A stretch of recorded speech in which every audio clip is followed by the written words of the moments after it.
Ever wonder why some board meetings drag on for hours while others wrap up efficiently? The difference isn't luck. It's following a proven structure. Today we'll explore why the sequence of your meeting matters more than you might think. Let's start with the crucial element of successful meetings, time management. Effective boards set clear meeting durations, typically 90 to 120 minutes. Why? Because the longer meetings often lead to mental fatigue and poor decision making.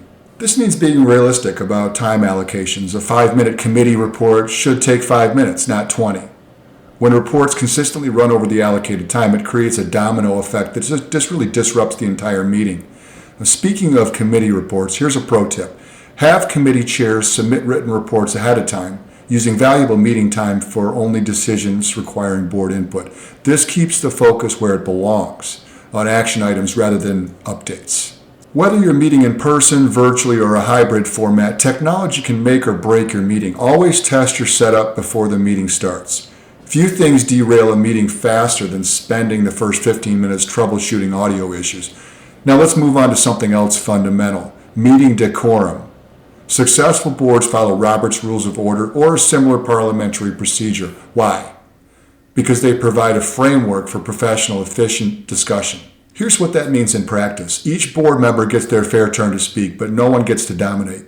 When making motions or discussing issues, keep the tone business focused, not personal. Remember, you're here as directors of a corporation, not as neighbors with grievances. If a participant veers into personal attacks or emotional tirades, the chair has not just the right, but the responsibility to intervene. In extreme cases, disruptive participants should be asked to leave. It might seem harsh, but protecting the meeting's business focus is crucial for your community's governance.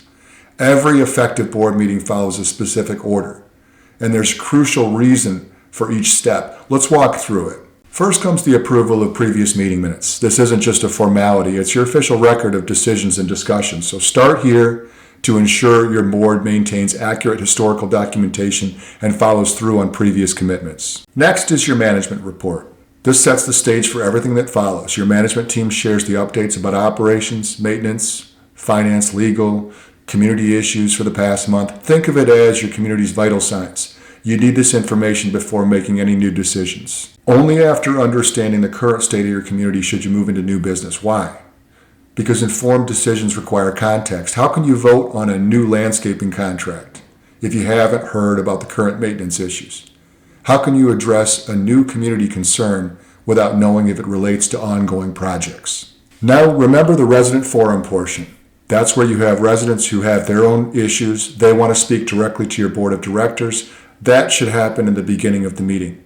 Get them in, get them out, be efficient. It sounds harsh, but it's not.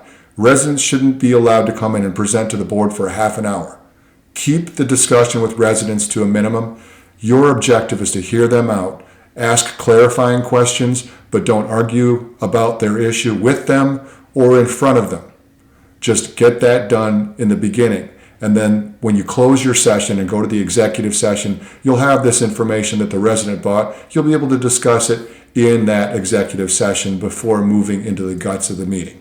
Jumping around the agenda might seem efficient in the moment, but it often leads to revisiting topics or making decisions without full information. Structure creates efficiency, and efficiency serves your community. If a board member cannot attend the full meeting and wants to bring an issue forward for the portion of the meeting that they can attend, consider recommending that they use a proxy to give their vote to another board member attendee, or that the meeting issue that they intended to discuss be postponed into a future meeting if it's not an urgent matter. One of those two recommendations I think would be a best practice to consider. But your meeting isn't truly over when the gavel drops. What happens in the days following is just as crucial. Within 2 to 3 days after the meeting, draft minutes should be prepared while those discussions are fresh in everyone's mind. Don't wait. Memories fade quickly and accuracy matters. Just as important is the action item list and management notes. Your management company should distribute these several days after the meeting. These are the management company's takeaways from the meeting. What did they hear in the meeting? What do they think their takeaways are?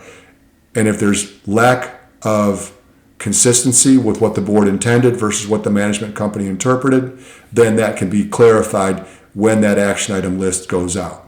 So this gives your board members a chance to verify that the management company's takeaways do align with board intentions. Think of it as a safety net. You don't want to get to the next meeting, the 30 days after that initial meeting, only to find out that the management company was slightly off track in its understanding.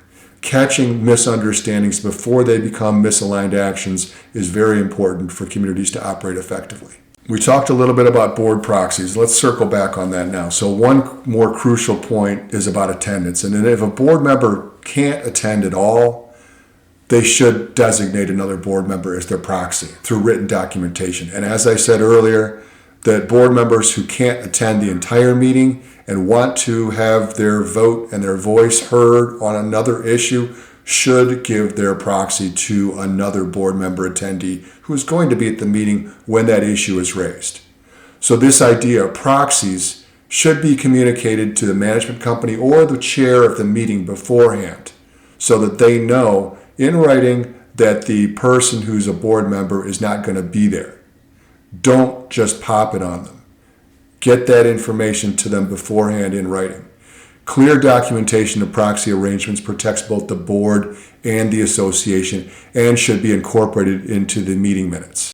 If you found this perspective valuable, I invite you to connect with us. For our Instagram viewers, hit follow and feel free to DM us with your questions or community challenges.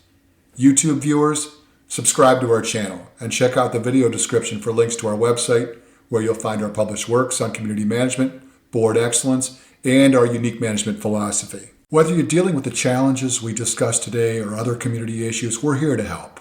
Visit our website to discover our thought leadership content, books, and resources that can transform your community management approach. Thanks for watching, and we'll see you in the next video.